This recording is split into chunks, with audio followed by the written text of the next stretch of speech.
আসসালামু আলাইকুম বন্ধুরা, চামেলিস কিচেন অ্যান্ড ব্লগে আপনাদের অনেক অনেক শুভেচ্ছা ও ভালোবাসা জানিয়ে শুরু করছি আমার আজকের রেসিপি। আজকে আমি আপনাদের ছোলা রান্না করে দেখাবো, বিরিয়ানির ছোলা। তার জন্য নিয়ে নিয়েছি ছোলাটাকে আমি রাত্রে ভিজিয়ে রেখেছিলাম। দিনের বেলা বিকালে রান্না করছি। দেখেন বন্ধুরা, ছোলা নিয়ে নিয়েছি। আবার দিয়ে দিলাম 3 টুকরা আস্ত আলু, কয়েকটা রসুনের কোয়া, তারপরে হাফ চা চামচ আদা বাটা, হাফ চা চামচ রসুন বাটা, হাফ চা চামচ জিরে বাটা, পরিমাণ মতো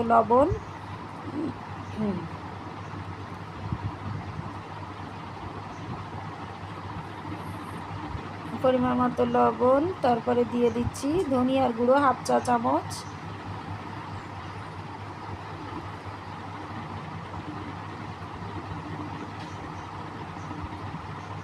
ঝালের গুঁড়িও হাফ চা চামচ।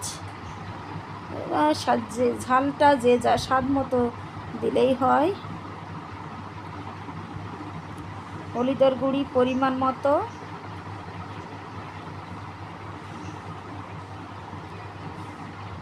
তেজপাতা 2টো,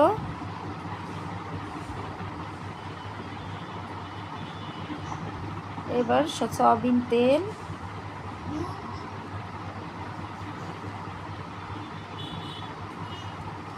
দিয়ে এবার দিয়ে দেব পানি দিয়ে এবার আমি ছোলাটাকে সেদ্ধ করে নেব।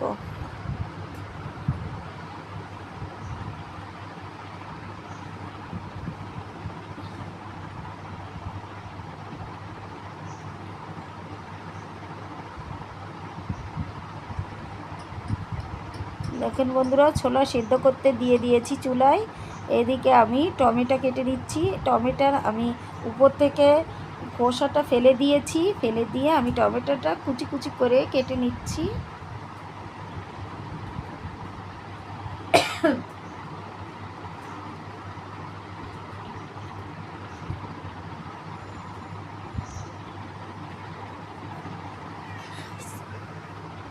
টমেটোটা আমি কুচি কুচি করে কেটে নিলাম।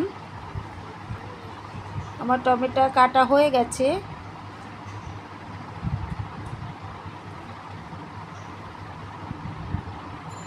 এবার চুলায় দিয়ে দিলাম একটা কড়াই। আমি এবার ছোলাটাকে রান্না করে নেব। এবার দিয়ে দিচ্ছি সয়াবিন তেল আর একটু তেল। আমি আগে একবার চুলার ভিতর তেল দিয়েছি, তাই অল্প করে একটু তেল দিলাম।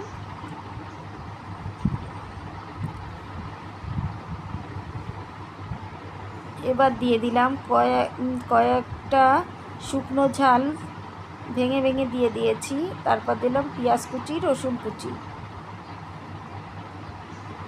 দিয়ে আমি একটু ভালো করে নেড়ে চেড়ে মিশিয়ে নেব, ভেজে নেব।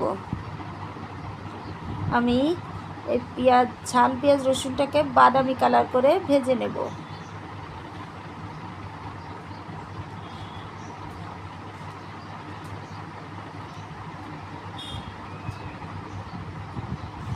দেখেন বন্ধুরা, ভাজা হয়ে গেছে। এবার দিয়ে দিচ্ছি সেই টমেটোটা কুচি করে রেখেছিলাম, সেই টমেটো কুচিটা দিয়ে আমি নেড়ে চেড়ে তেলের পরে পেঁয়াজ রসুনের সাথে টমেটোটাও একটু ভেজে নেব। এখন বন্ধুরা, আমি টমেটোটাকে চেপে চেপে গলিয়ে দিচ্ছি, যাতে গলে যায়। এবার দিয়ে দিলাম সেই সেদ্ধ করে রাখা ছোলা। আমি প্রেসার কুকার থেকে কড়াইতে ঢেলে দিচ্ছি। দেখেন বন্ধুরা, প্রেসার কুকার থেকে কড়াইতে ঢেলে দিয়েছি সেদ্ধ করে রাখা ছোলাটা। এবার আমি নেড়ে চেড়ে ঝোলটা টানিয়ে নেব। দেখেন বন্ধুরা, আলুগুলো আমি চেপে চেপে ভেঙে দিচ্ছি। কোনোটা গলে যাবে, আলু কিছু গলে যাবে, কিছু আস্তে আস্তে থাকবে।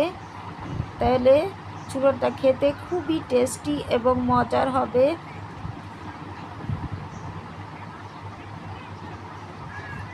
দেখেন বন্ধুরা, আমি আলুটা ভেঙে দিয়েছি।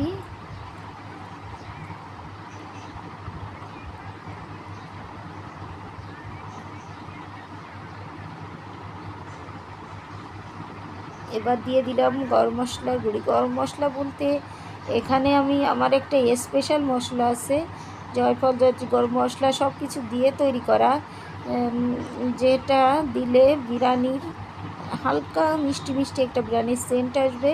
আমি যেহেতু এটা বিরিয়ানি ছোলা রান্না করছি, সেহেতু আমি সেই মশলাটা দিয়ে দিয়েছি। এইবার নেড়ে চেড়ে আমি ঝোলটাকে টানিয়ে নিচ্ছি।